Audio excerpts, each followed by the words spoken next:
কেমন আছো পেটুকগণ? তোমরাও কি আমার মতন একঘেয়ে কচু খেয়ে বোর হয়ে গেছো?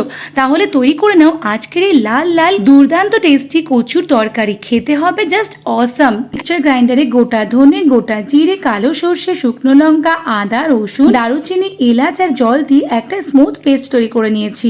এইবার কড়াইতে দিয়ে দিয়েছি হিং আর গোটা জিরে, তার সাথে সেই পেস্টটা অ্যাড করে মিক্সি ধোয়া জলটা অ্যাড করে তার সাথে লবণ, হলুদ আর কাশ্মীরি লাল লঙ্কার গুঁড়ো দিয়ে দুটো টমেটো পিউরি অ্যাড করে দিয়েছি।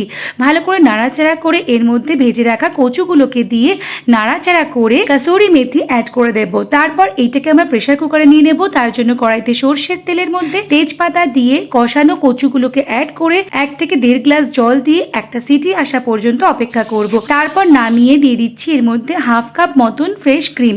বাস এবার নাড়াচাড়া করে নিলেই রেডি হয়ে গেল আমাদের দুর্দান্ত টেস্টি লাল লাল কচুর তরকারি। Follow for more, bye bye, enjoy.